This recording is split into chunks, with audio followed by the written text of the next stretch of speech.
Okay, good evening, everyone. Let me know how many of you are present over here.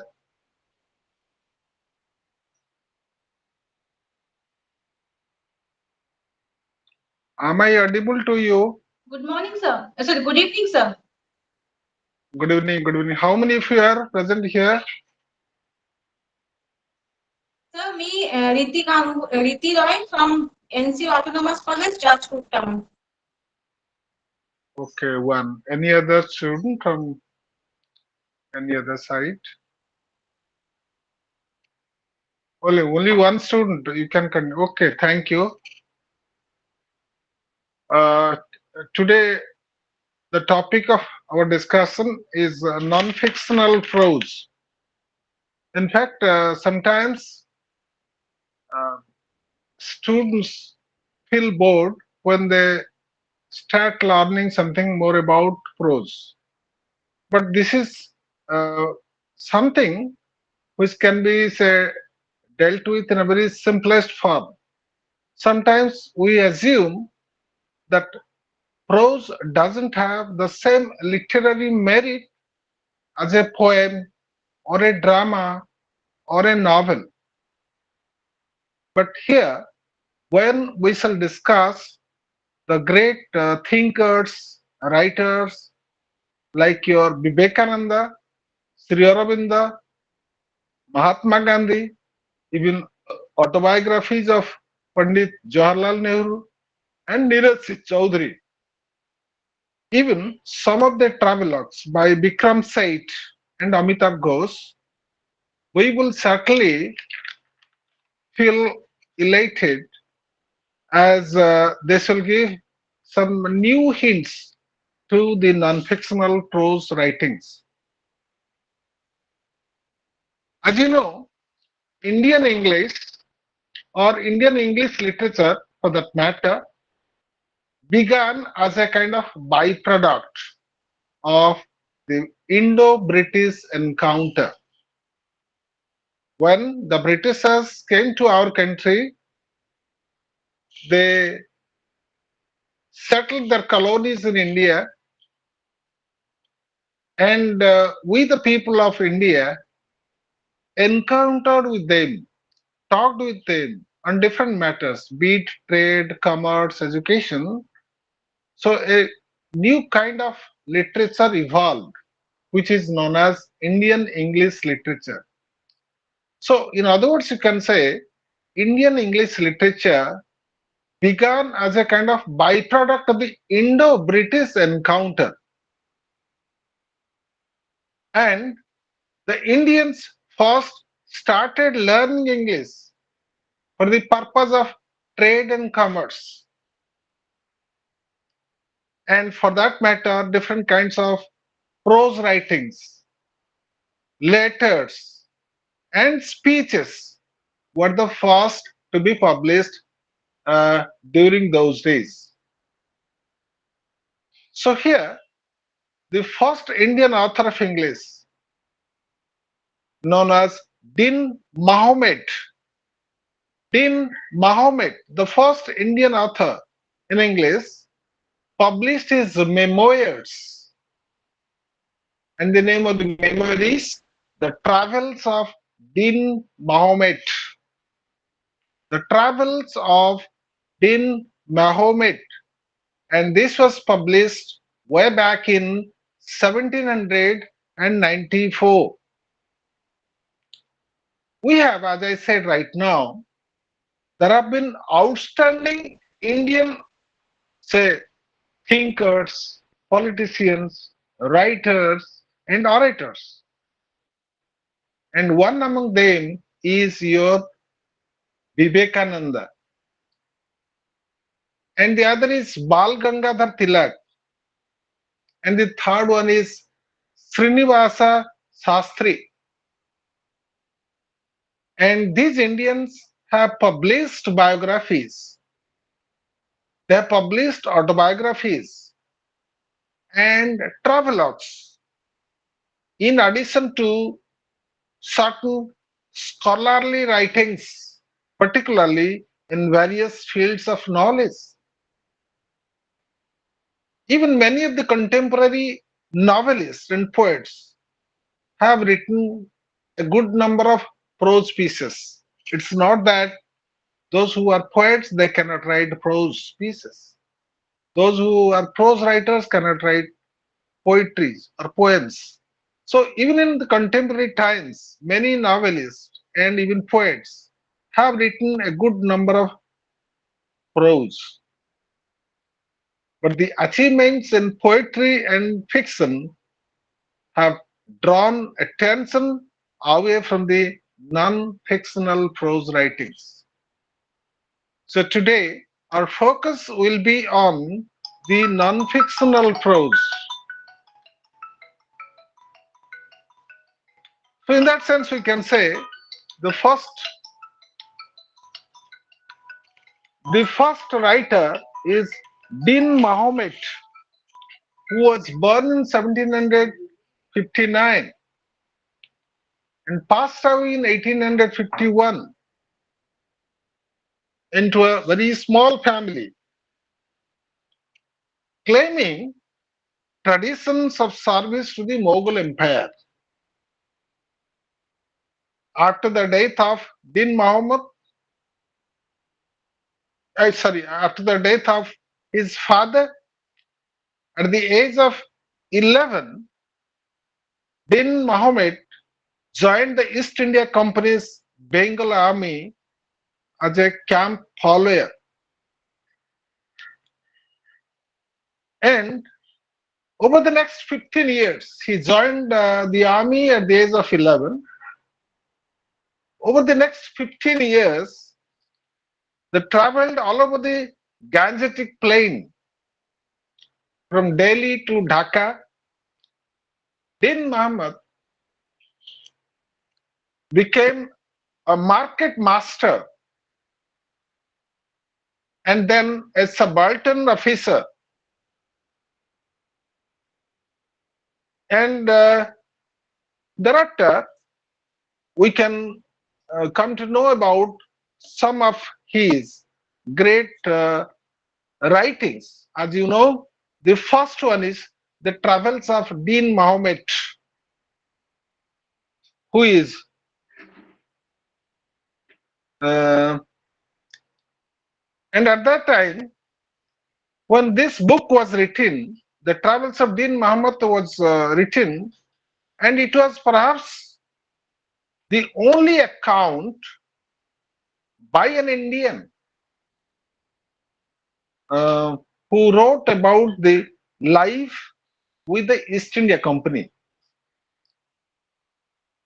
And the book ends with his arrival in London.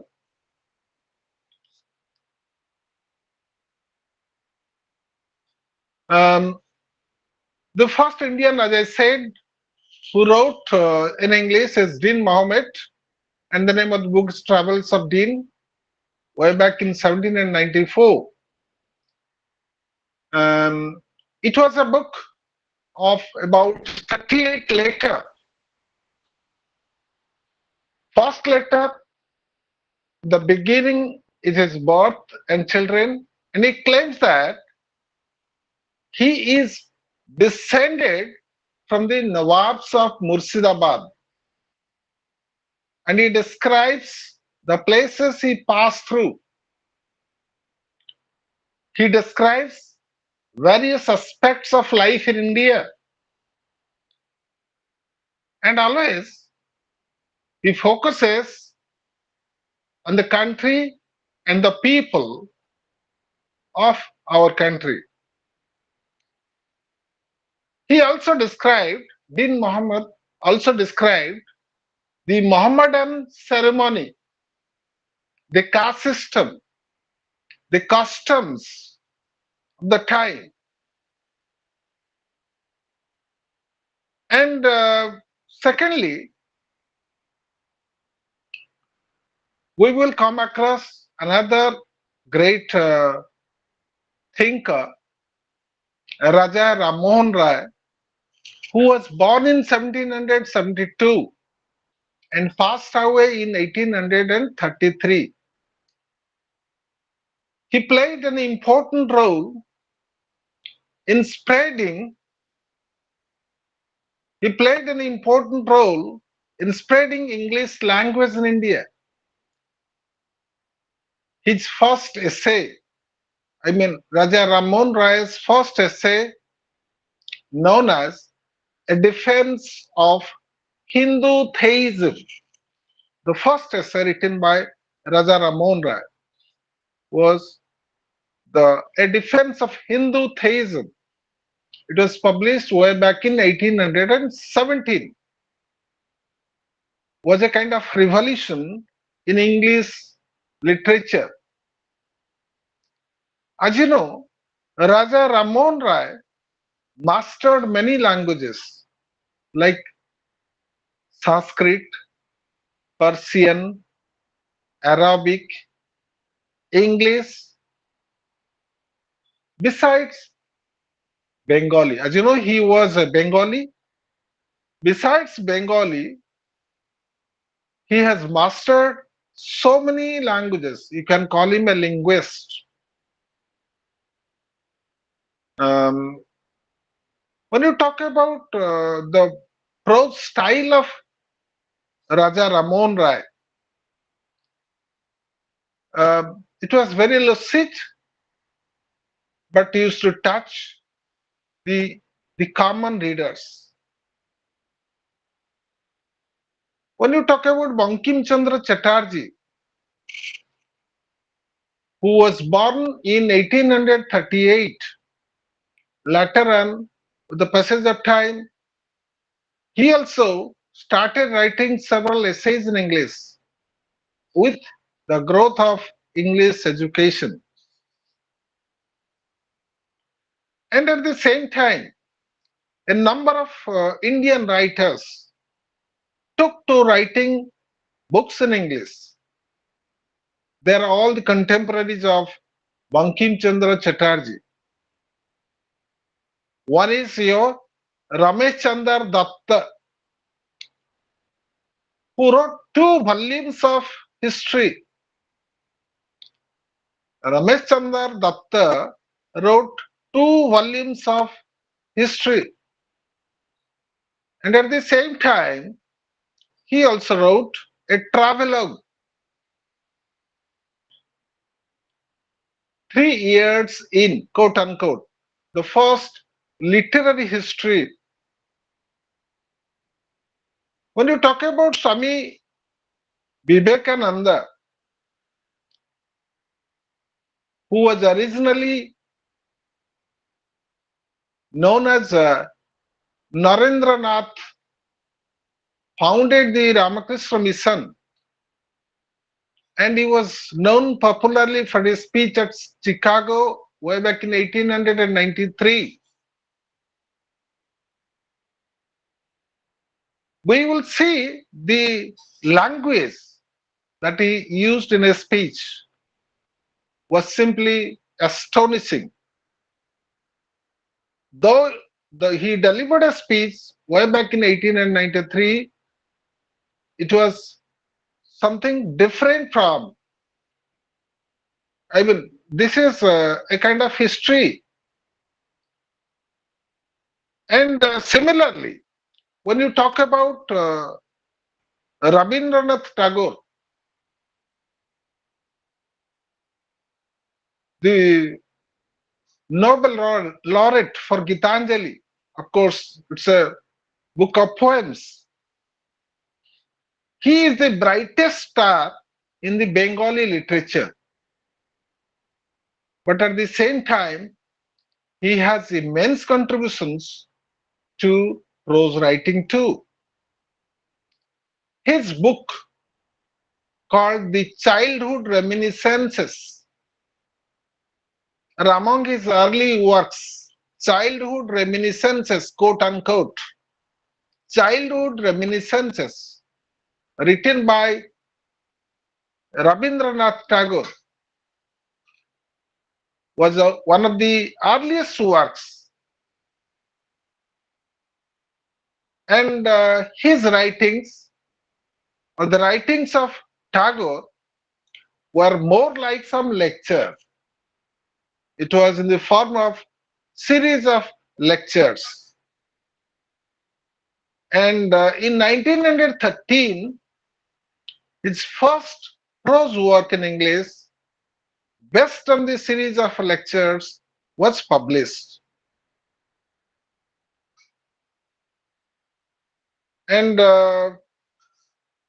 even other contributors to the non-fictional prose include your Sarvapalli Radhakrishnan, Mahatma Gandhi, Khushwant Singh, and many more authors. But before diving deep into the details of these great writers of the past, let me just have a look at the first Indian author known as Nadine Muhammad, who had written the first book called The Travels of Din Muhammad, a native of Patan, Bengal.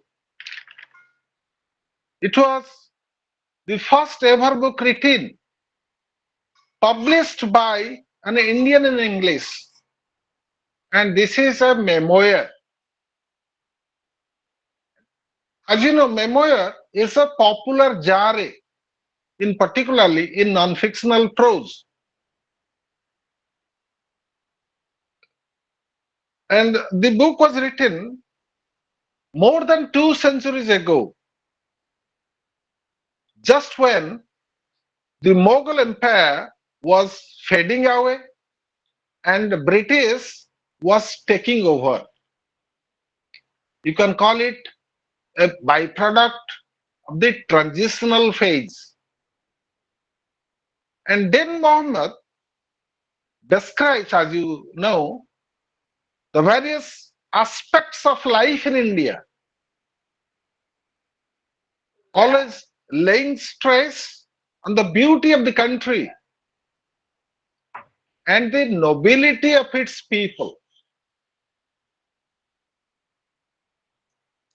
Um, During those days, the beginning of Indian English writings are not fully documented, as you know. Um, just now, as I said, Raja Ramon Ray's essay, the first essay, A Defense of Hindu Theism, which was published in 1817, is the first original publication. It was the first expository prose in the history of Indian writing in English. Sir, which book? It was a defense of Hindu theism, a defense of Hindu theism, quote unquote. 1817. This was published in 1817, quote unquote, a defense of Hindu theism. Okay. And Raja Ramon Rai, as you know, was the greatest social, religious, and cultural reformer of the period. Though he was the son of a rich landlord, though he studied Arabic, Persian, even Hindu theology, Hindu philosophy at Banaras, still he was such a writer, he was such a man who was very close to the heart of the commoners, who was very close to the heart of the common man. He knew many European languages, as I said, Persian, Arabic, English. He even had read Bible in Greek. And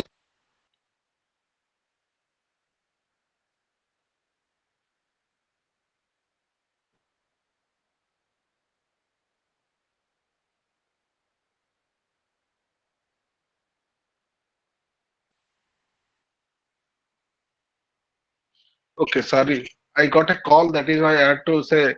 refuse that call.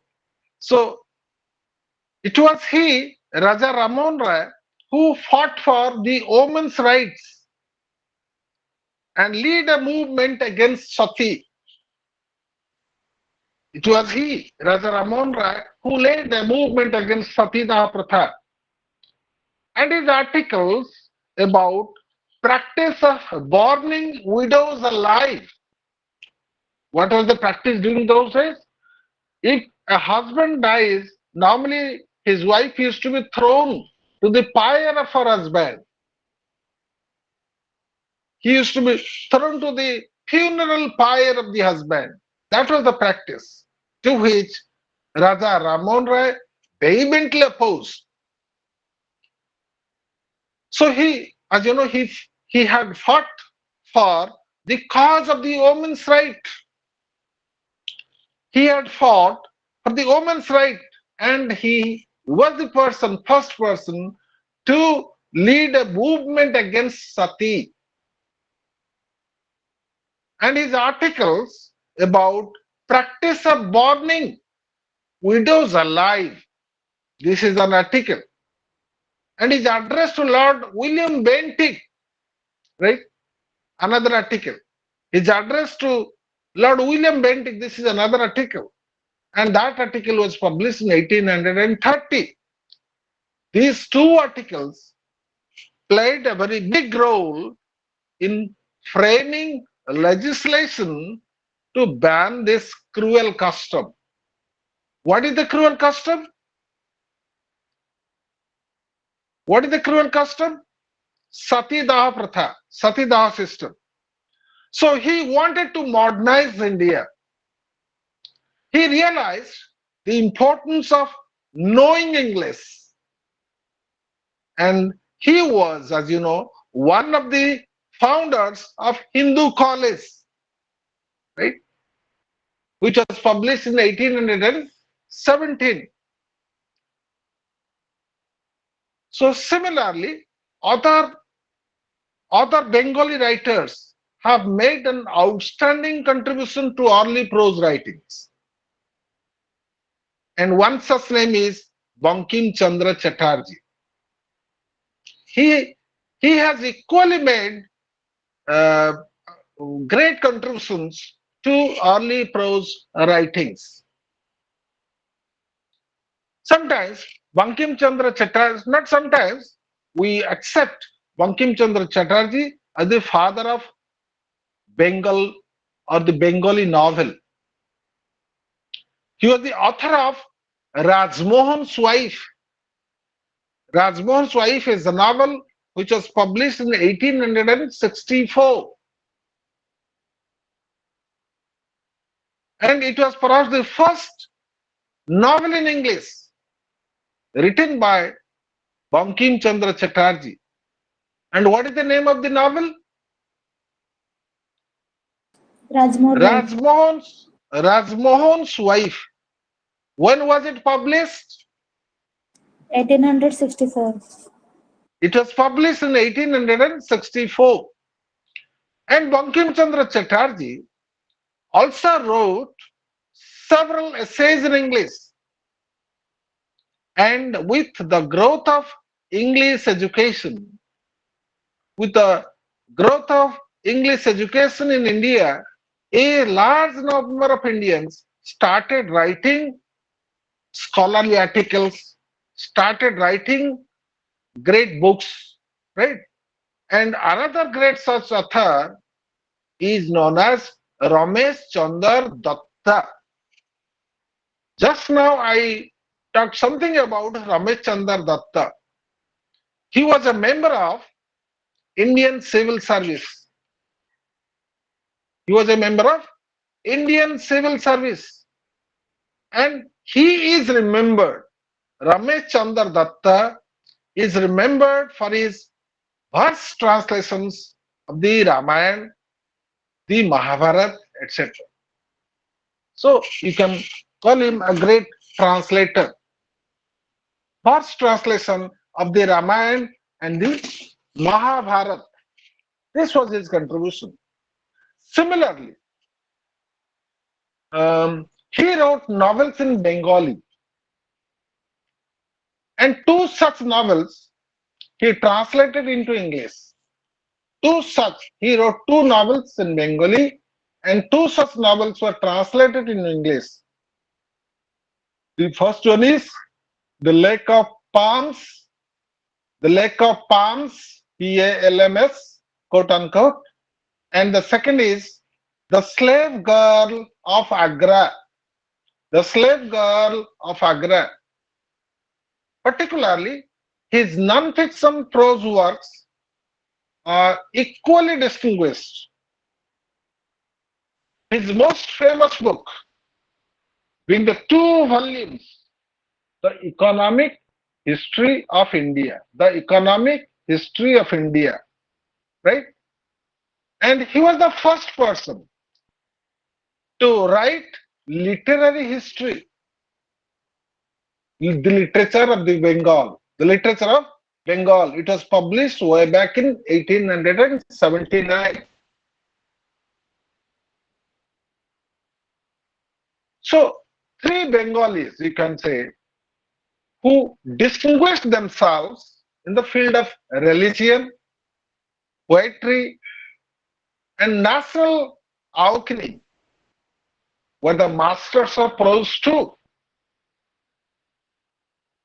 Swami Vivekananda, right? At the age of 18, Swami Vivekananda became a disciple of a great mystic known as Ramakrishna Paramahansa, and thereafter took his name as Vivekananda.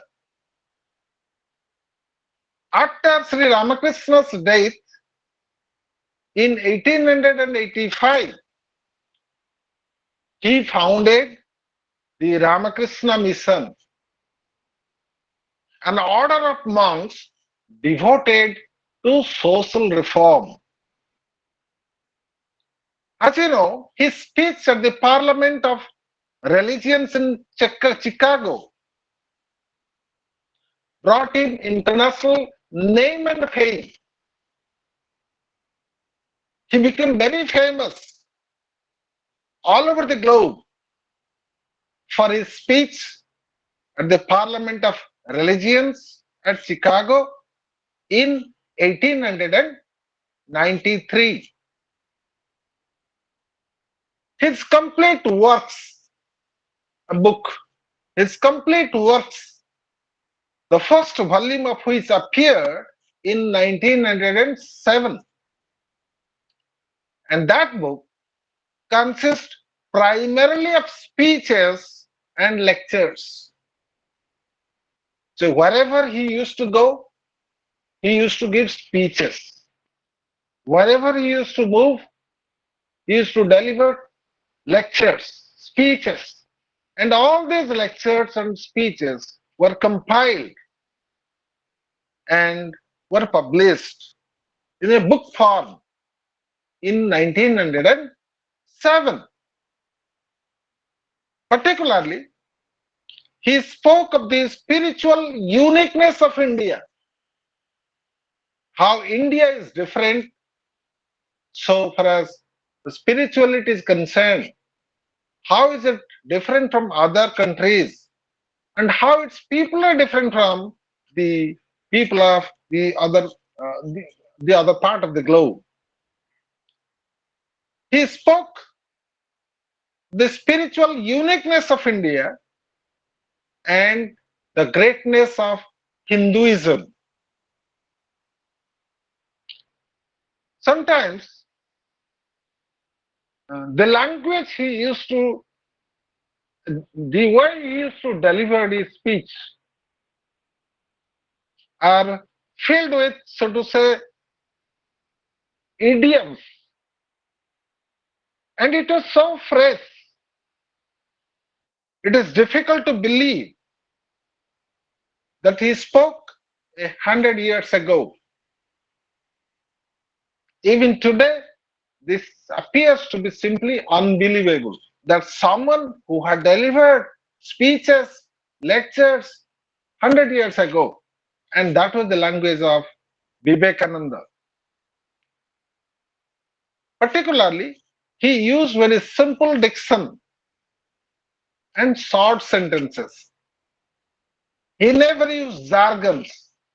He never used difficult words. And whenever he has made use of any imagery, and he used to take those imageries from day-to-day life, not from art and literature. When you talk about Rabindranath Tagore, a great poet, he is particularly known as a poet, right? The brightest star in Bengali literature, in Bengali culture, apart from being a poet, he was a playwright, he was a novelist, right?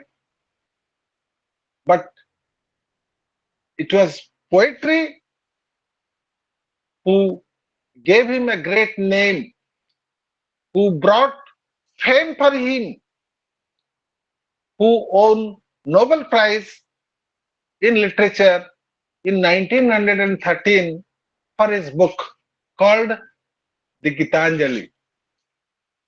As students of literature, you must have some idea that who was the person in editing the book called the Gitanjali.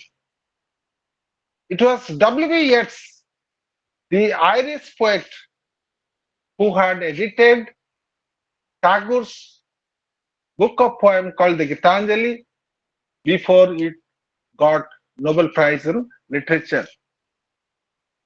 And Rabindranath Tagore, composed hundreds of songs, hundreds of songs. And at the same time, you can call him a painter of great merit. Apart from poetry, novels, plays, right? He has written autobiographies, right? In Bengali. My boyhood days, quote unquote, right? My boyhood days, quote unquote, reminiscences, quote unquote, are among his early works. Sir, what And is the name Tagore's of prose writing, autobiography? My Boyhood Days.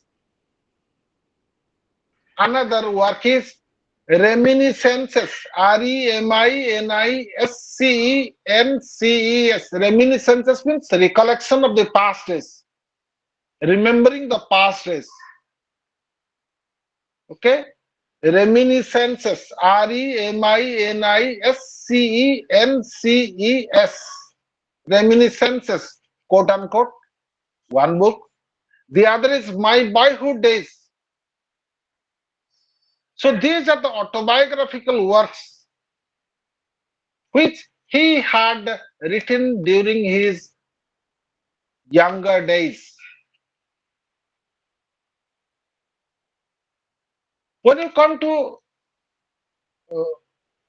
or when you discuss the prose writing, the style of prose writings in English, Tagore, as I said,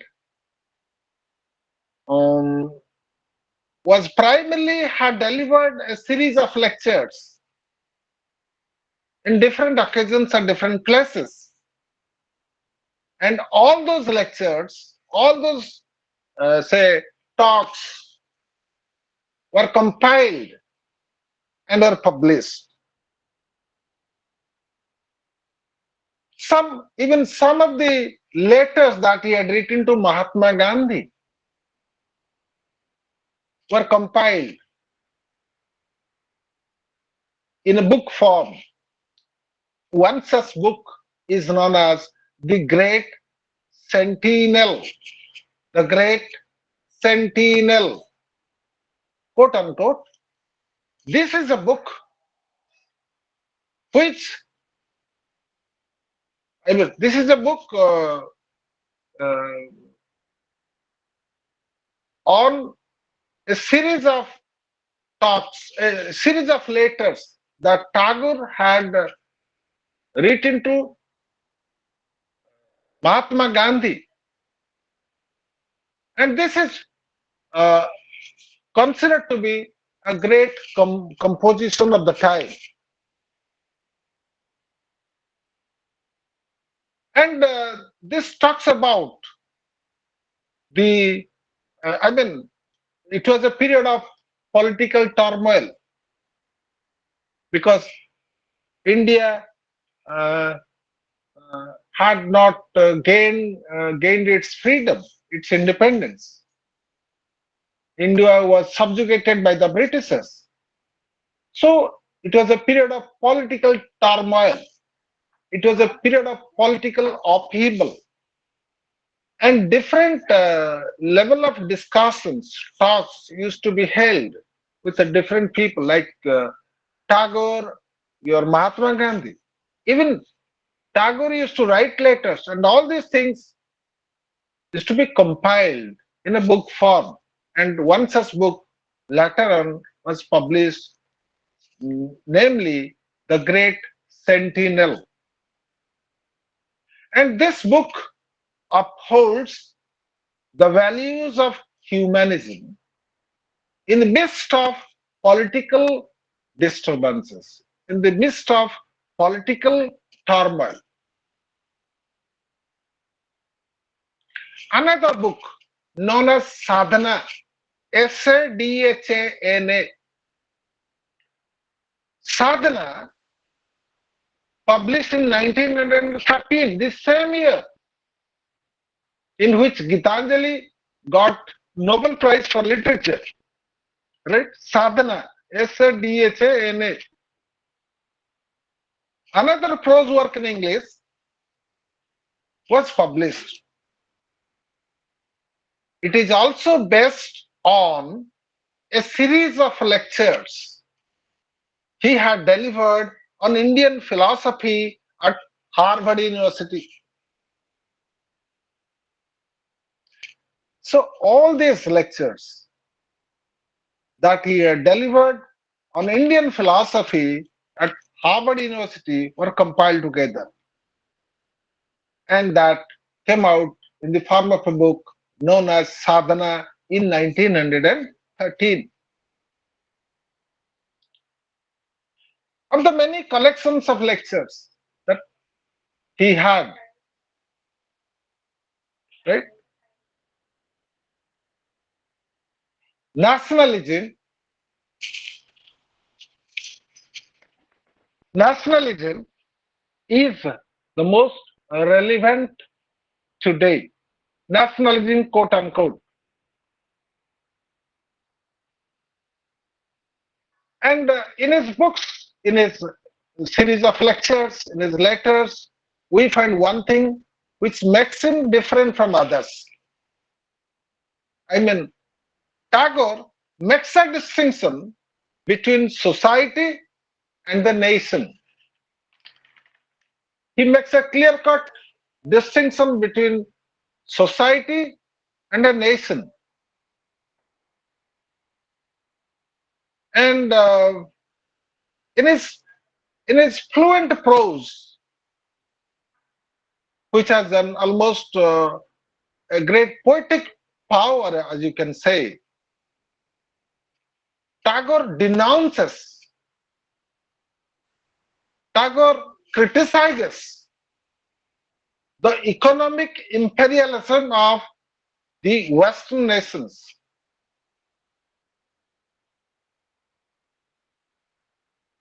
He was concerned with modern India, and his prose is characterized by the deep thought expressed in a very lucid language. Sir, please, He used to talk sir, about, please yes, repeat this line. What was Actually, criticized by Tagore? yes, Sir, what Tagore was criticized. criticized by Tagore? What was not? It was Tagore criticized. Tagore criticized economic imperialism of the Western nations, particularly in his say, lectures. Lectures. It was he because it was he who was concerned with the modern India, who never believed in narrow patriotism. He was a true devotee of the country. He was a true son of the soil. He never believed in narrow patriotism. So, so whenever he has delivered series of talks, um, it was about philosophy. It was about India's freedom struggle, and his prose, his prose is characterized by a deep thought, right? And all these deep thoughts are expressed in a very lucid language. The language is very simple. The diction is very lucid. Normally, anyone can say understand what he has written in his books. So certain deep thoughts are narrated and expressed in such a lucid manner that this is beyond imagination. Similarly, Sri Aurobindo is also known for its unique non-fiction prose writing style. As you know, Sri Aurobindo is known as a seer too. At a point of time, we know, even history tells us that Sri Aurobindo was a freedom fighter. Even we know that Sri Aurobindo was considered to be an extremist at certain point of time. But later on, he moved to Pondicherry. The present name is Puducherry. And in a very close association with Sri Ma, founded an ashram. That is a separate story altogether. But Sri Aurobindo is better known as a seer, as a saint, as a sage, and as a poet. A saint, S-A-I-N-T, a sage, S-A-G-E, right? A seer, S-E-E-R, yogi, a great poet too. But at the same time, he has written volumes of prose writings to his credit. And almost all his prose writings were on philosophy, on religion, and even on social and cultural subjects. Subjects concerning our Indian society, subjects concerning our culture, and concerning our philosophy and our religion. So he was so close to our heart. Who? Sri Aurobindo. Who? Sri Aurobindo. Because almost all his prose writings used to focus on the philosophical subjects, the religious subjects, social subjects, and cultural subjects. Even C.D. Narasimhaya, a great critic, an English critic, calls him, addresses him. What does he address him? C.D. Narasimhaya addresses Sri Aurobindo as the inaugurator, quote unquote, the inaugurator of modern Indian criticism, right? Why does he say so? Why does Siddhi Narasimhaya, who is Siddhi Narasimhaya? Who is Siddhi Narasimhaya? Siddhi Narasimhaya is a critic, right? A great critic, right? And in the words of Siddhi Narasimhaya, Sri Aurobindo is called as the inaugurator of modern Indian criticism. Why do we accept Sri Aurobindo as the inaugurator of modern Indian criticism? Because of the range and originality of his writings, because of the range. What is the range? Now, he used to write on religion, he used to write on philosophy, he used to write on society, he used to write on culture of our country. So subject is varied, the range is varied, and at the same time, the originality of his writing. So it was the range and the originality of his writings which brought him a great name and fame. And for that matter, Siddhi Narasimhaya, a great critic, calls him, addresses Sri Aurobindo as the inaugurator of modern Indian criticism. When you talk about his birth, his early education, influences, and his writings, we can say he was known as Aurobindo Ghosh, right? And he was sent to England. His parents were very rich. He was sent to England for his school education during those days. What was the time? He was born in 1872 and he passed away in 1950. Let us forget about the year of death. Let us remember the date of his birth, 1872. Say, for example, if his date of birth is 1872, after say 15 years, he was sent to England for his school education. It was not exactly just after 7 years. He was sent to England for his school education. For Sri Aurobindo. Sri Aurobindo. Sir. His childhood name was Sri Aurobindo Ghosh. Uti.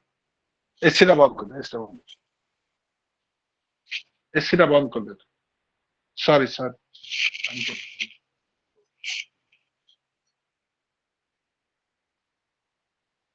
Sorry, sorry.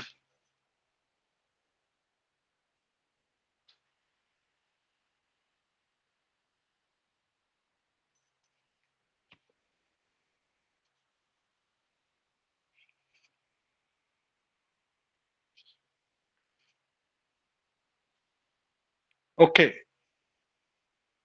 He was sent to England when he was just 7 years old. And he studied different classical languages over there in Cambridge. And he got first class in his degree, and he qualified for Indian Civil Service later on, obtained record marks in Greek and Latin, right? Apart from English, he is a Bengali.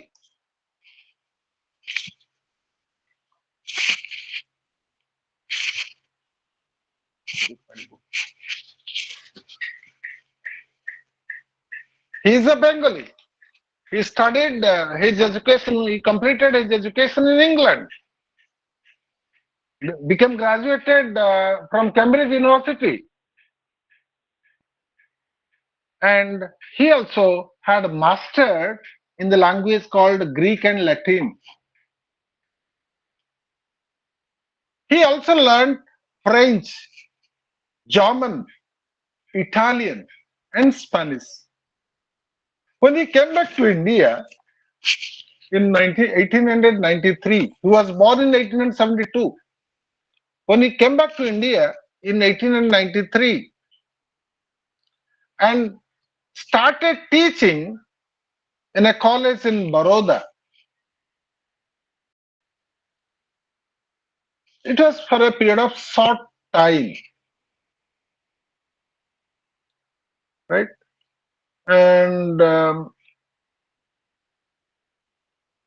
he resigned from his position when he worked there in Baroda. When the British partitioned Bengal in 1905, and he took very active part in the nationalist agitation in Bengal. And he was arrested. He was declared as a terrorist. As I said, he was considered to be an extremist. He was declared as a terrorist and he was arrested too. Um, he was sent to jail. There he developed a kind of mystic experience, which we call as Narayan Darshan, that he could feel the presence of Narayan, the Almighty God, and that made him give up politics.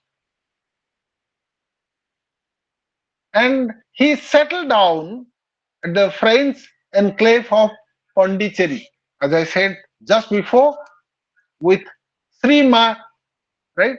He settled at Pondicherry and continued his yogic quest.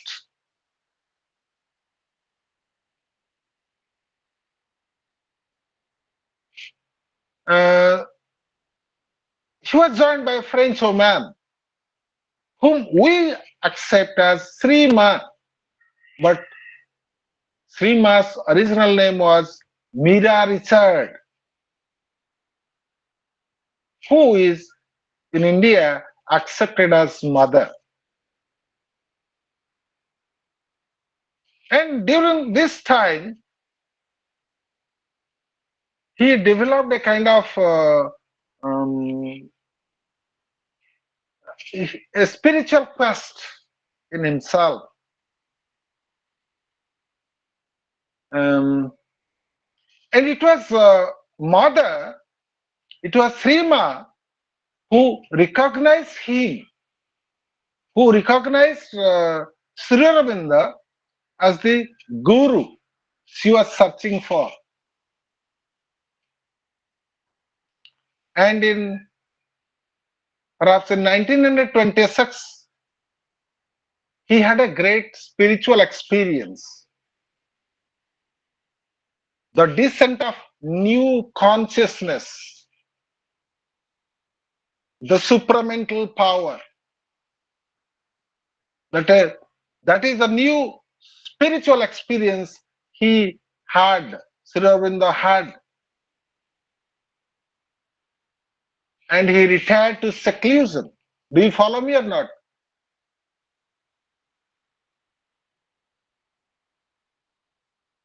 Do you follow me or not?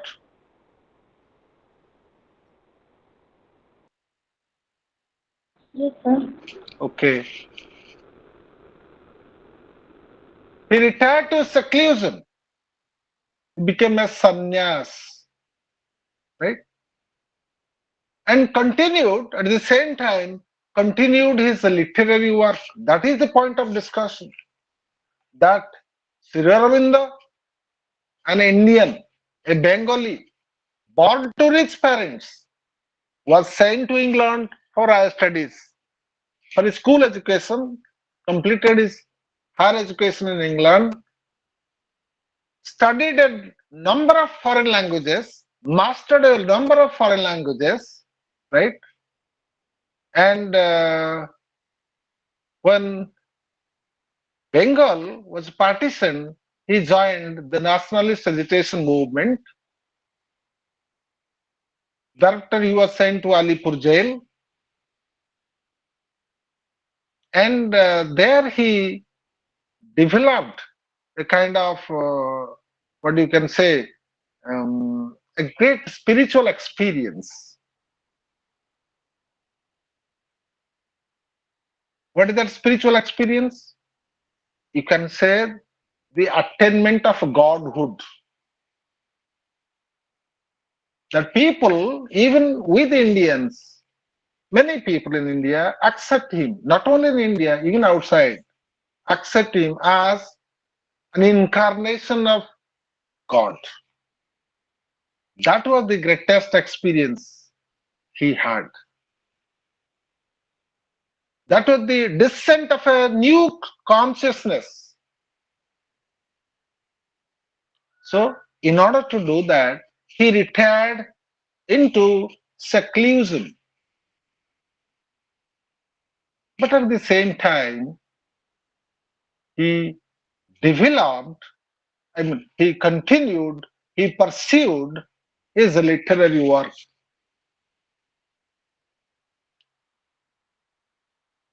He had written a great book of poems. You can call it an epic.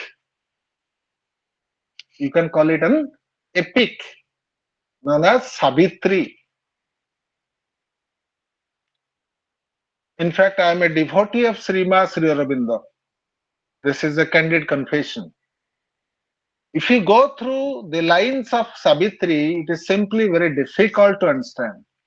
The language is so high. The language is so difficult to understand. And it is so philosophical. It is replete with so many things that unless we take ourselves to a level, it is difficult to understand the language of Sri Aurobindo. So, in addition to poetry, right, he has produced many plays, dramas, as you can say, more than 50 volumes of Sir, prose, Savitri is a and poetry. those prose pieces, yes, Savitri is a book of poems. Savitri, just like your the Ramayana or the Mahabharata or the Gita, right? Savitri is a book of poems. Have you heard about this book, Savitri? No, sir. Savitri is the name. Savitri is the name of a book of poems written by Sri Aurobindo.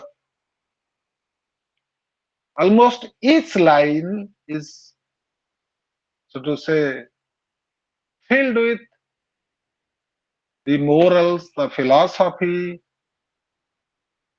right, of our country. It almost teaches so many things to the people for which people become their followers. It is the book Savitri which has a great influence upon the people. So apart from he used to write poems, and Savitri is one such book of poems. Apart from writing poems, he has produced innumerable dramas, many drama books. He has written many dramas, right? More than 50 volumes of prose. And all those prose comprises of essays, speeches, correspondences. Corresponding the correspondences, writings, right, in form of letters, drafting, correspondences, right, and translations from Sanskrit. As you know, he's a great scholar. He was a great scholar.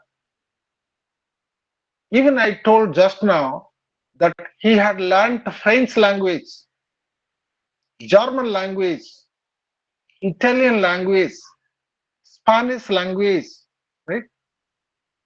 Greek language, Latin language, apart from his own language, Bengali, Hindi language of India, English language. So he was an unparalleled scholar. And he had more than 50 volumes of prose books. And particularly when you talk about the essays of Sri Aurobindo, the writings of Sri Aurobindo, those essays can be divided into three broad categories. One, one is about religion. The other kinds of essay is all about the social issues. And the third kind of essay is about the literary criticism. And his most famous works in the field of religion and spirituality are, what are the most important works in the field of religion and spirituality that he had produced? The first is The Life Divine. Divine Life is another book written by Swami Sivananda. Life Divine is written by Sri Aurobindo. Another book is written by Sri Aurobindo, is known as The Synthesis of Yoga, and so many other books. As I said, these are all about spirituality. These are the books about books on religion. But at the same time, many of his essays are on social issues, issues concerning the society. And those social writings on social issues were first appeared in a monthly magazine known as Arya, Arya, Arjya or Arya. This was a monthly magazine which used to be published, okay, during those days. Particularly, he himself founded this magazine, Arya, in 1914. Certain books that he had written on the social and cultural issues include The Renaissance in India. This is a book. The Renaissance in India. 1 minute, please.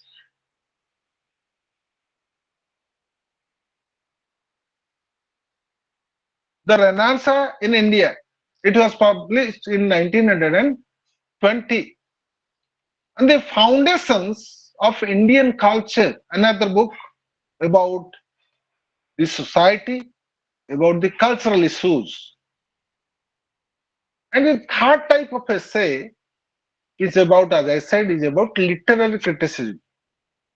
Particularly, he is very famous. Sri Aurobindo is very famous in producing literary criticism of the highest order. His literary criticism appears in the future poetry, quote unquote, future poetry, and in letters.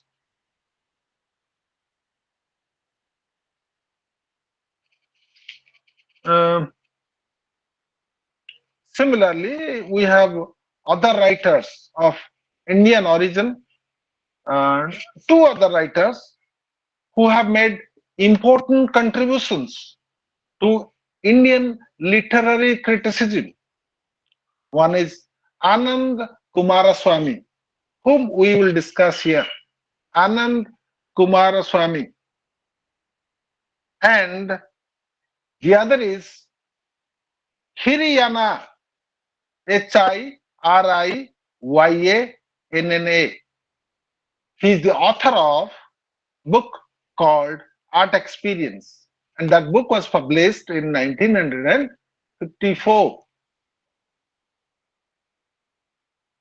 So, in in a nutshell, we can say the early decades of the 20th century saw Indians using English very effectively in public speeches. A great number of Indians, as I said, like Vivekananda, Sri Aurobindo, right? So, a great, uh, I mean, some of the great personalities, right, came out successful using English very effectively in public speeches. In other words, we can say the early decades of the 20th century witnessed Indians using English language very effectively, right? Particularly in public speeches. They proved themselves to be great orators. They proved themselves to be great speakers. And to name a few, nationalist leaders like Bal Gangadhar Tilak, Gopal Krishna Gokhale, Mahadev Gobind Ranade, right? They were all great orators. They were all great speakers. They used to mesmerize the public. They used to mesmerize the commoners. And the greatest orator, perhaps the greatest speaker of the period was B. Srinivasa Sastri, someone who was born in 1869 and passed away in 1946. He was called at the time as a leader of the moderates, like your Sri Aurobindo Ghosh.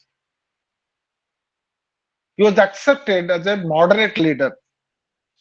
And sorry, Sri Aurobindo was considered to be an extremist, but he was considered to be a very moderate leader.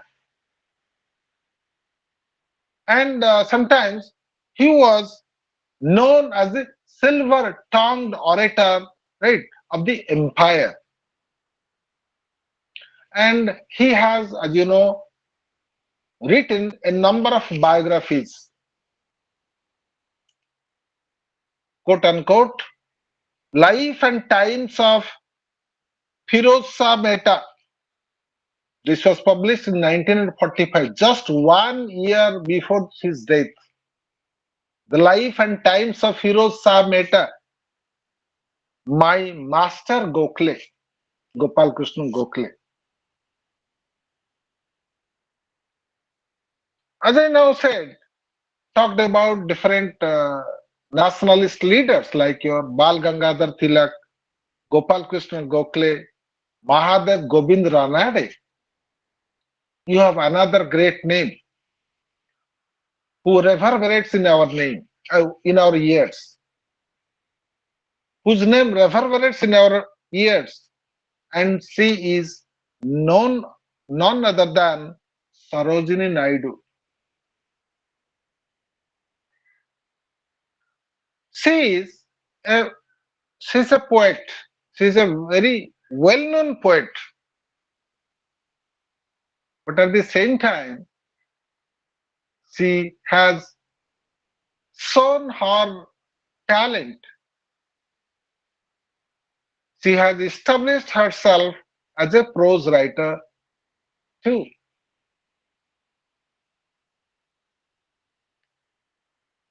Another great writer of the Gandhian era is known as C. Rajgopalchari, who was equally an eloquent speaker. who was equally a great orator. Particularly, he used to speak very simple uh, English. It is his it is the diction which used to appeal the masses. It is his simple language which used to appeal the audience, and he was accepted by the audience. So it was C. Rajgopalchari who has written also a good number of books. He has a prose version of your the Ramayana and the Mahabharata. As you know, the Ramayana and the Mahabharata are written in verse form. But the prose version of the Ramayana and the Mahabharata was written by C. Rajgopalchari. And that speaks, that reveals the mastery of English language. Look, even today, if people want to write a book, it takes years and years together. We have enough of everything. We have exposure to the different kinds of digital medias. We have exposure to different libraries, right? We have Sir, exposure to almost everything in modern sir, times. Sri Rajgopalchari was the first prose version But writer. during those days, he was not the first prose writer. He was the he was the first person who wrote the Ramayana and the Mahabharata in prose version. Originally, Ramayana and Mahabharata was not written by Siraj Gopalchand. The Ramayana and the Ramayana and Mahabharata Mahabharata was were, written by poetry version, but a fast prose version is written by Sri Rajgopalchari. yes, the first prose version was written by C. Rajgopalchand. Mark, during those days, right, during those days, how difficult it was to write. Ramayana is not a small book. The Mahabharata is not a small book. Reading something, reading 10 pages, 20 pages, and keeping those things in mind, writing in prose form is something time consuming process. Yes, sir. And printing press was very scanty those days. Publishing those books were very difficult. It was a Herculean task. So that speaks of the talent of these great writers. So C. Rajgopalchari was the first non-fictional prose writer in, say, writing the Ramayana and the Mahabharata in prose versions. Do you get it? Yes, sir. Do you get it? And that speaks of his mastery of English language. That reveals his talent. That reveals his depth, his command over English language. And the most important personality, the most important figure, the much talked about personality of the Gandhian times is none other than Pandit Jawaharlal Nehru. He needs no introduction. He was the first Prime Minister of our country. He was the son of Motilal Nehru. His father Motilal Nehru was very rich man. This is what we have read from books, right? But so far as his contributions to literature is concerned, He is unparalleled too. He is unique too. Particularly when you talk about the literary merit of Pandit Nehru, Pandit Jawaharlal Nehru, he was the greatest writer of this period. And sometimes most critics agree, even his even his greatest antagonist must agree that his autobiography is the best work in the genre. Even after India's independence, right, the political struggle no longer engaged the attention of the writers, and this facilitated the growth of writing. Particularly, so this is a period where you will find war among different countries.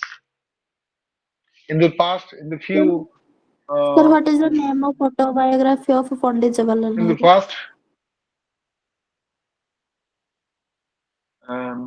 discovery of India, perhaps it was discovery of India, right? Thank you, sir. It was discovery of India that he had written, and which is considered to be the best work written by any Indians of the Gandhian era.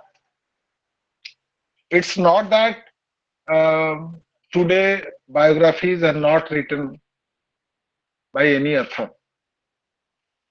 It's not that he had received Nobel Prize for literature. No, Nehru had not received any Nobel Prize for literature. In that sense, you cannot say great. But it was a book which was completely about India, his association with the people of India, his struggle, right?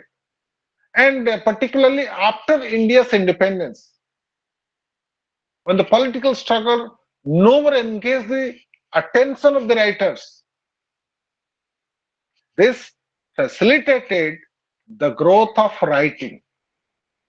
Say, for example, when the First World War took place, from perhaps 1914 to 1919, this was the period of the First World War. And the Second World War was between 1939 to 1945, right? Yes, United sir. Nation was formed. United Nation was formed just after the Second World War. That means in 1945. India got freedom in 1947, 15th August. Why do I say all these things? Say, for example, when India had not got its independence, had not got its freedom, the kind of literature the Indians used to produce were about patriotism, right? Most of the books didn't have themes of love. It was all about patriotism. It was all about the nationalistic fervor. It was all about the nationalistic zeal. So during First World War, during Second World War, naturally the theme is about pessimism. So it was particularly a period that has a great influence upon its writings. The period has a great influence upon its writings. So when you talk of our country, even after independence, right? Um, no longer the writers engage the attention. I mean, the writers never engage the attention of the public, and this never facilitated the growth of any kind of writing. But both before and after independence, Indians wrote scholarly articles. Indians wrote scholarly books, particularly in the field of history, in the field of economics, in the field of religion and philosophy, even before and after the India's independence. And the most famous writer in the field of Indian philosophy and religion was known as Sarvapalli Radhakrishnan. Who is Sarvapalli Radhakrishnan?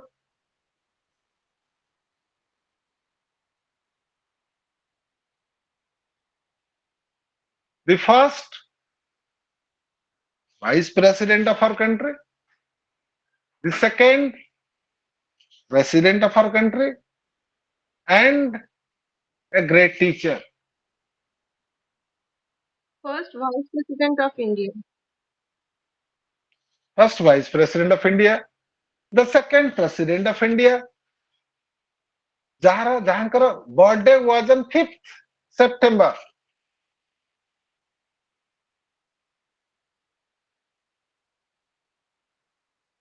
Am I right? 5th September.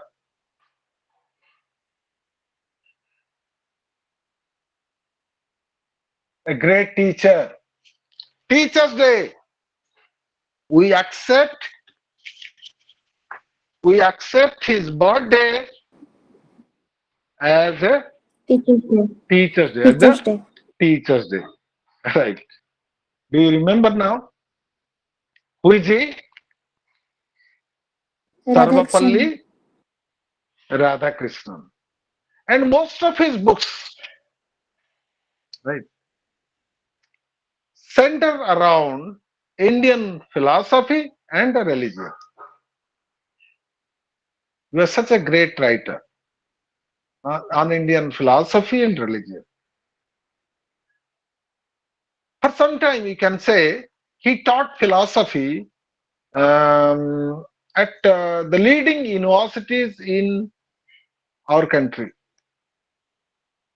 because philosophy was it was it was philosophy uh, which had a great influence in his life, and he had read philosophy, and later on he taught philosophy at different leading universities in India, even outside India.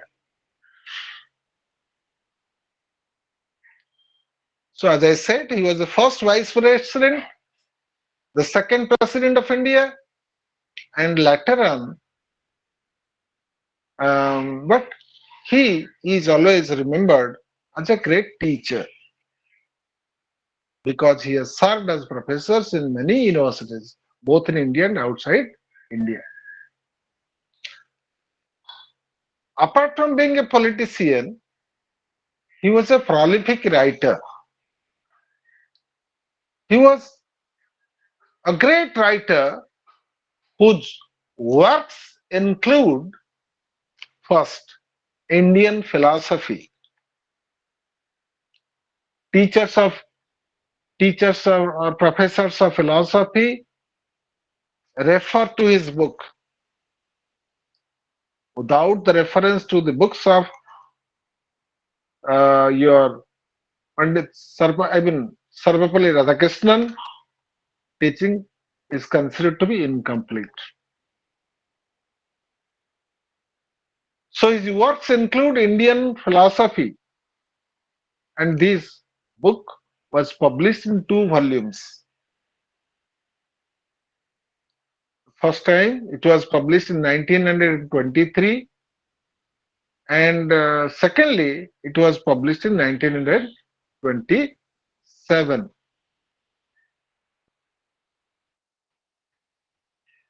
And the next book is The Hindu View of Life, Indian philosophy. Next is The Hindu View of Life,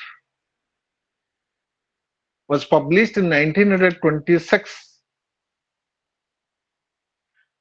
The Principle of Upanishad, quote unquote, the Principle of Upanishad was published in 1953. This is all about facts and figures of different writers, non-fictional prose writers. And particularly, so far as the language is concerned, the narrative strategy of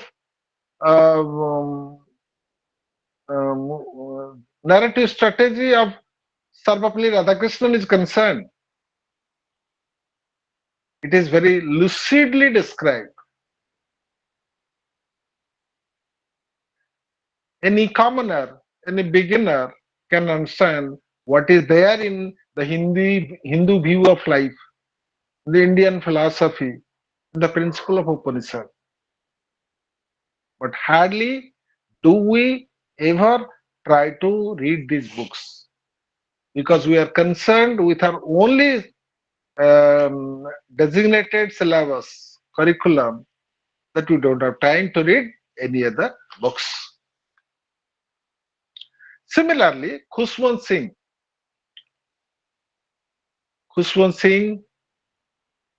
who is better known as a novelist and journalist. Khushwant Singh,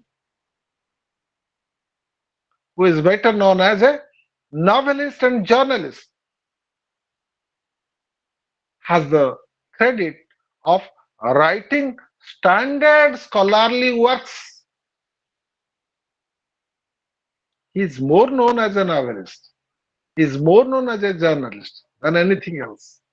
But we cannot deny that he has no contribution towards prose writing. Say, for example, a history of the Sikhs, SIKHS. Khushwant Singh himself is a Sikh. Khushwant Singh's book, A History of the Sikhs, SIKHS, quote unquote, published twice. Once in 1963, let me just verify. Second is in 1966. This was the book, and much significant literary criticism has appeared during the last 4 decades, covering studies of individual authors and works.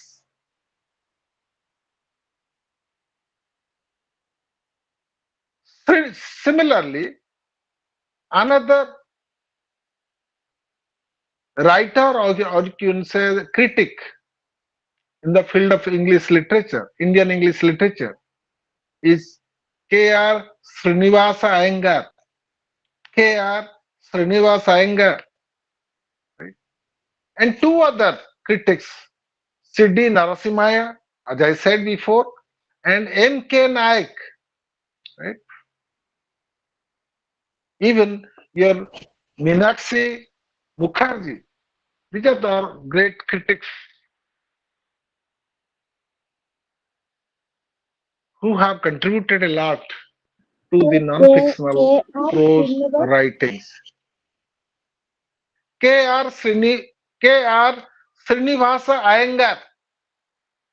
K.R. Srinivasa Iyengar is a critic.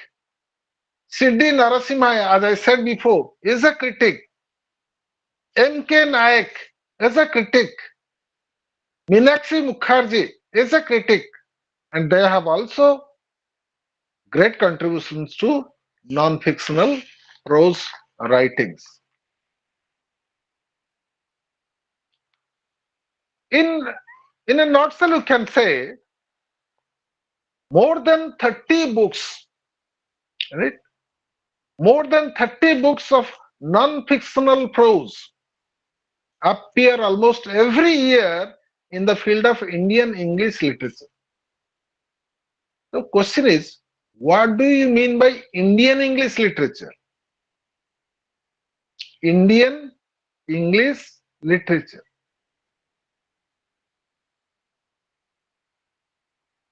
that some of the prominent writers who write in English, particularly in the non-fictional prose. What do you mean by non-fictional prose? Does it not have an element of fiction? It has elements of fiction, but it is all about facts. It is all about history. It is all about religion. So, since it is all about religion, since it is all about history, since it is all about our society, our culture, non fictional prose is a kind of writing which is based on facts. But that doesn't mean that it doesn't have an element of fiction. That doesn't mean that it doesn't have an iota of fiction. Some amount of fictionality is there, fiction is there, imagination is there, but it is all about facts. And as I said, more than 30 books of non-fiction prose appear almost every year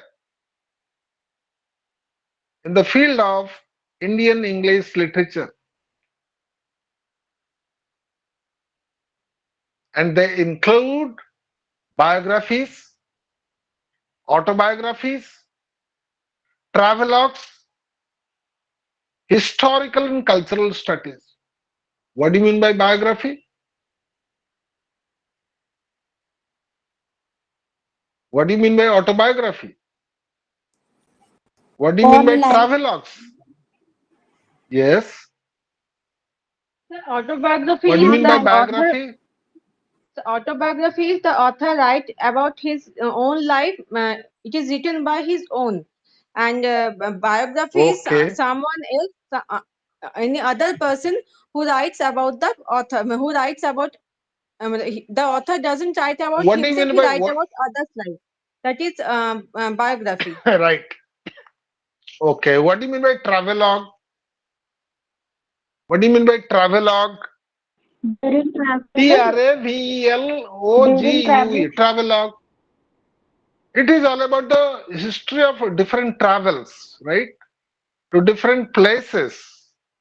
When you travel from one place to the other, you come across different people, you come across people of different religions, you come across people of different caste, color, and creed, you see different places. So, naturally, all these things are reflected in your writings. The kind of writing that you produce by reflecting your own experience is called a traveler.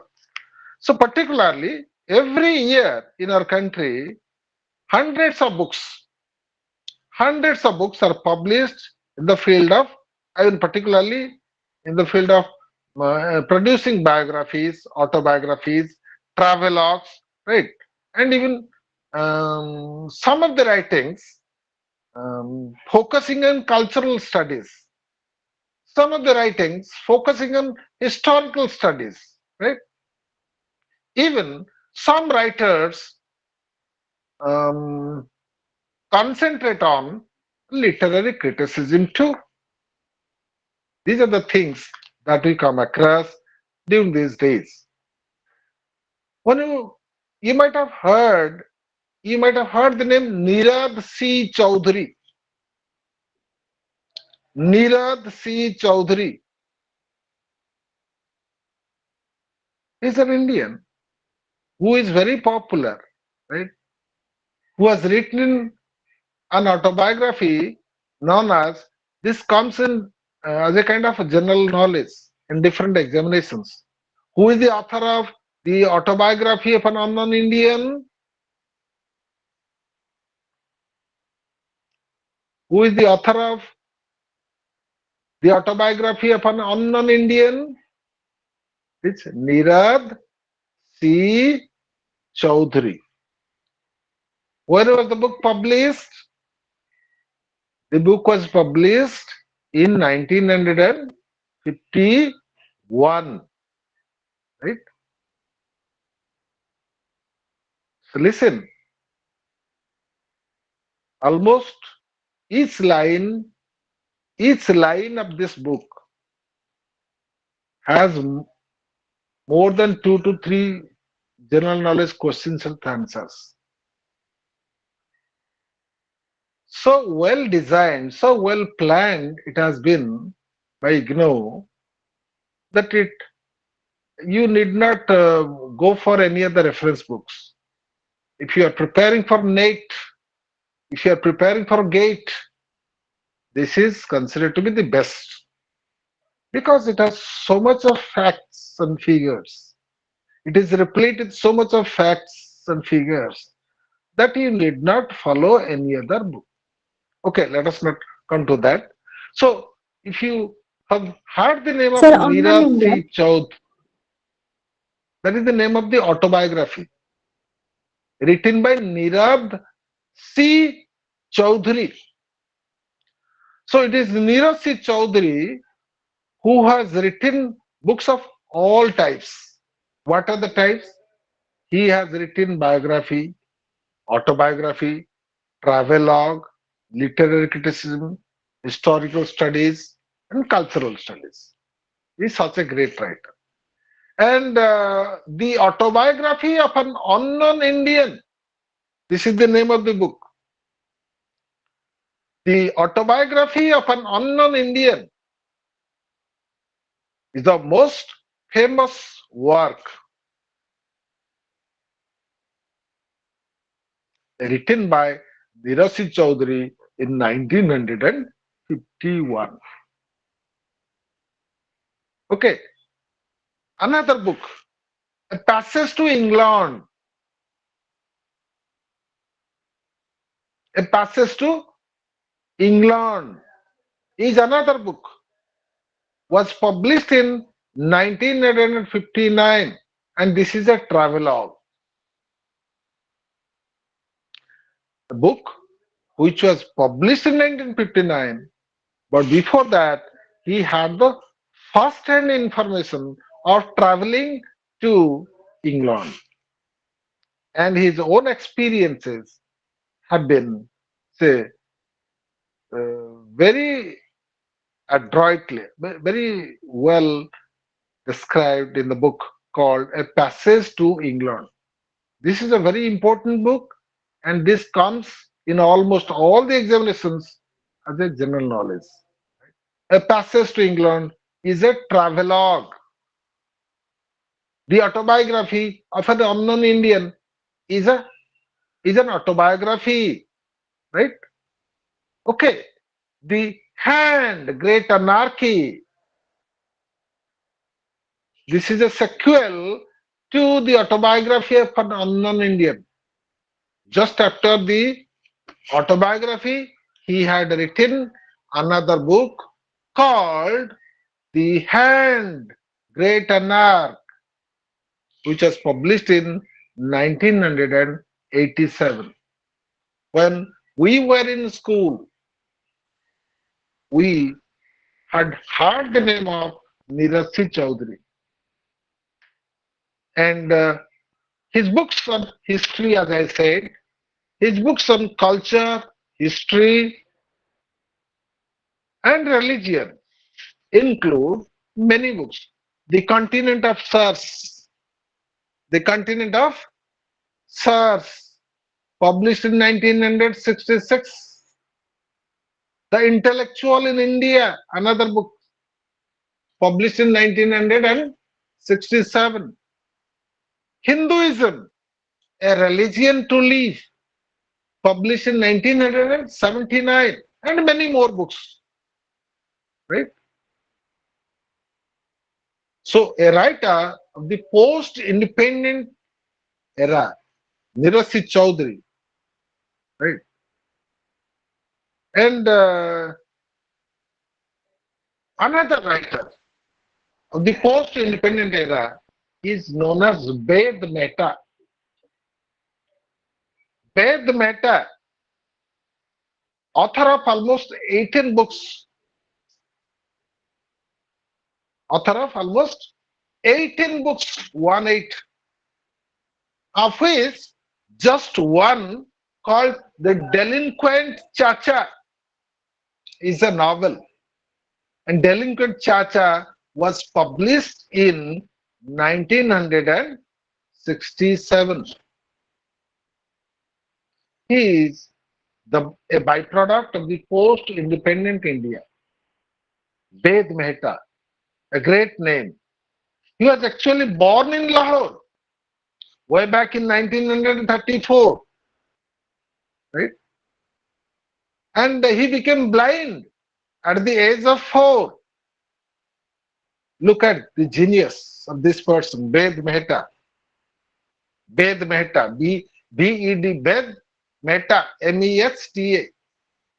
He became blind at the age of 4, but he was educated at a special school for the blind in Mumbai. At that time, it was Bombay. He was educated in a special school meant for the blind children in Mumbai. And when he became 15 years old, he went to America to study, right? And thereafter, he went to, say, Britain. So he studied both in UK and USA, United Kingdom and United States of America.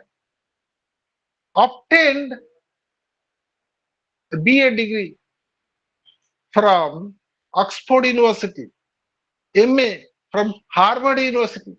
Just think of this person, Ved Mehta, who became blind at the age of 4, studied his primary education in a school in Mumbai, blind school in Mumbai. Later on went to America, then went to England, continued his education, became a graduate from Oxford University, right? And masters from Harvard University. And he has written good number of books. 18 books he has produced. My point of saying all these things here is that he has been also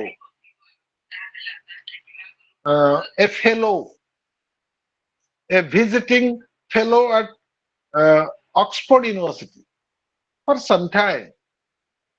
It was a dream during those days. Getting a fellowship outside the country, becoming a faculty outside the country, it was a dream. But Ved Mehta was something different. He could do it. And he joined the staff college, right? Let me just confirm it. He joined he joined the staff of the New Yorker in 1961, and much of his works appeared in it, the New Yorker. Initially, when he started writing, almost all his writings appeared in the book called The New Yorker. His first book, known as Face to Face, his first book, known as Face to Face, is an autobiography. And that book, Face to Face, was written in 1957. His non-fictions include a travelogue known as Walking in the Indian Streets, quote unquote. Walking in the Indian Streets. This is a travelogue written by Ved Mehta. And it was published in 1961. The Fly and the Fly Bottle, published in 1963. Right? And so many books. The number is 18. Sometimes we We baffle, we get confused. Working in Indian state, Yes, publishing in which year? which one? Walking in Publishing Indian in which Streets year? is a book. It was published in 1961. Walking in the Indian Streets was published in 1961. So the number of books he has written is not less than 18. Sometimes we get baffled, we get confused that how is it possible that one man can write so many books in a lifetime, whether he is a man or an institution, whether he is a man or an institution. Is it practically possible to write so many books within a short span of life? And Beth Mehta, being blind from the very childhood days, as you know, he became blind at the age of 4. Being blind, right? He could write 18 books, biographies, autobiographies, literary criticism, I mean, what? Your social criticism, cultural studies, historical studies, so many books. Right? So this is the kind of thing we come to know about your Ved Meta.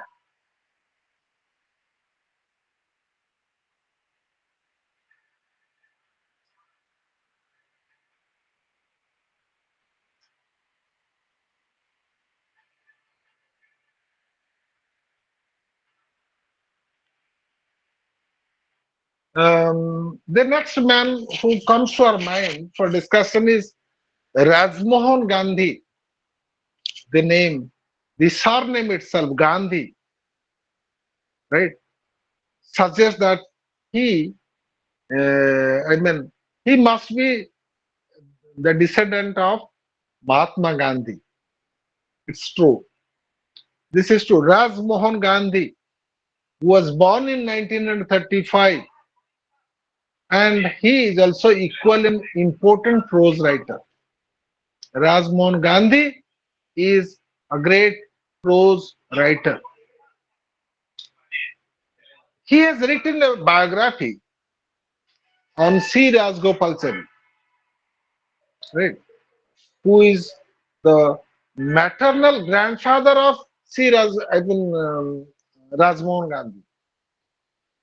C. Rajgopalachari was the maternal grandfather of Rajmohan Gandhi, and that book, biography, was for the first time published in 2 volumes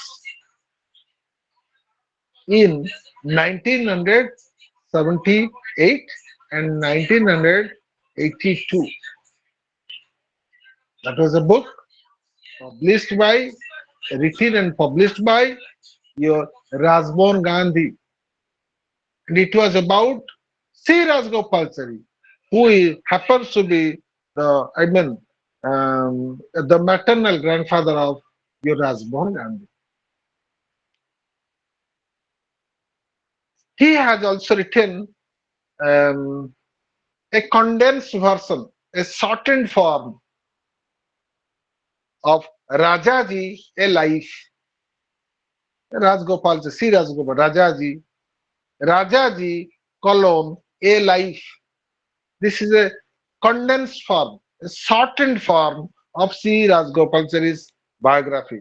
It was published in 1997. Another biography your Rajmohan Gandhi has written about Mahatma Gandhi. This is another biography he has written. And as you know, Mahatma Gandhi was his paternal grandfather. Paternal, Bapanga Saidu Sampark. was his paternal grandfather. And Rajmohan Gandhi had written a biography on Mahatma Gandhi. And the name of the book is The Good Boatman. The Good Boatman, a portrait of Mahatma Gandhi. The Good Boatman, Cologne, a portrait of Mahatma Gandhi. That book was published in 1995. And this book is very thought provoking. And Rajmohan Gandhi, when wrote this book, was involved in the moral rearmament movement. And he was the chief editor of Himmat, a Bombay weekly which was being published from Mumbai. He was the chief editor of the weekly magazine. And he later moved to Madras or Chennai as a resident editor of the Indian Express, Delhi newspaper.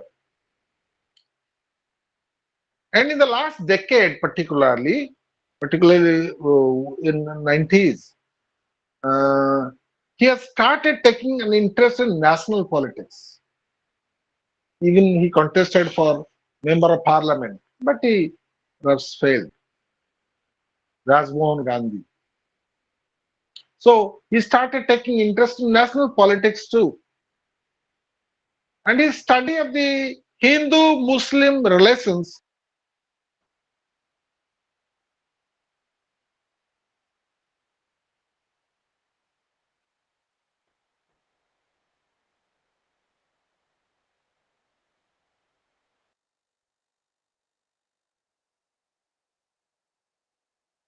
to the modern thought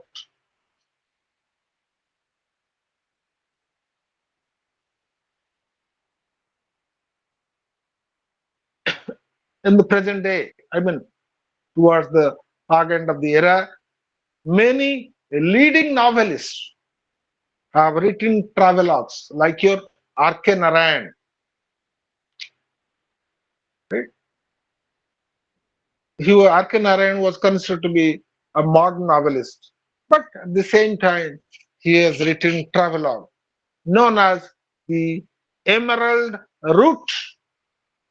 The Emerald Route, Route, and that book of travelogue was published in 1977. And if you read this book, Emerald of Route, it will take you all over Karnataka. You will get a glimpse of Karnataka. While another book, The Deathless Diary, Deathless, The Deathless Diary, which was published in 1960, is about his visit to the USA. So many novelists, many writers of the new generations have written travelogues. Your Salman Rushdie. Who is Salman Rushdie? Salman Rushdie. Anyone? Chinmoyi. No idea, sir. Salman, Sir, yes. Salman Rushdie is the author of Midnight Summers Children. Miss Midnight Children. Sorry, You Midnight are Children. mixing up. Yeah, Midnight Okay, Children. He's an Indian born author settled in UK, right? And he's the winner of Booker's Prize for Literature, right? He's an Indian author. And as you know, he's a novelist. He's a famous novelist. But at the same time, he has also written your travelogue. Salman Rushdie's book called The Jaguar Smile. The Jaguar Smile. was published in 1987. What does it describe? What does this traveler describe? It describes his visit to a place called Nicaragua. This book, this book of travelogue, The Jaguar's Smile, describes Salman Rushdie's visit to Nicaragua. So many other writers of the time, even of the contemporary time, have written many biographies, many autobiographies, books on culture, on society, on history. And these are all the uh, non-fictional prose writings of the time.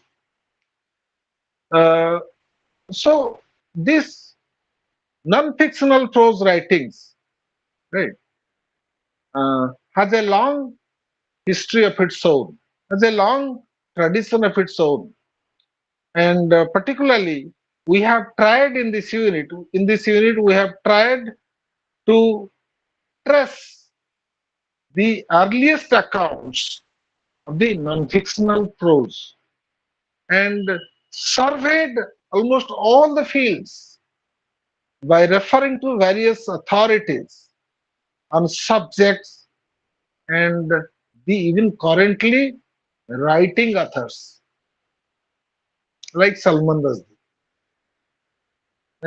So we have also tried to discuss the different forms, varieties of prose that these writers have attempted in their writing. And so far as form is concerned, how this prose is considered to be the simplest. Sometimes prose is considered to be boring.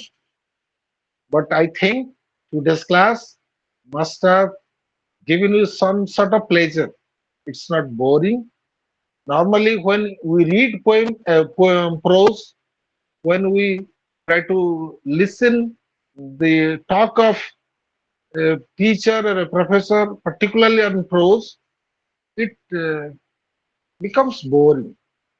But this is not boring, I think, because we have tried I have tried to tell you that prose has the same literary merit, right, as a poem, as a drama or a novel.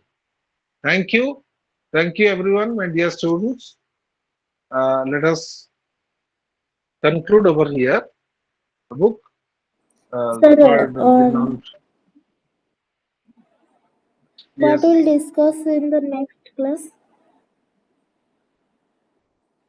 The next class we shall discuss some other books, something else. Tomorrow, tomorrow Sir, at 6. uh, Tomorrow I will take your class from tomorrow, I mean from today to 26th of this month, right? From today, from 19th to 26th October, this I shall sir, see what what is topic? there. Means block 1 or block 2, block 3? Might be block 2, Yes, sir. might be block 2. Okay, sir. Okay. Okay, thank you. Thank Thank you. you, sir. Thank you.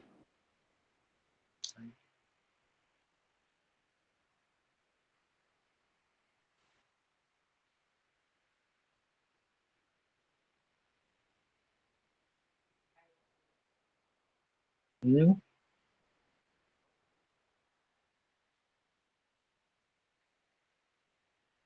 I'm also again you correct.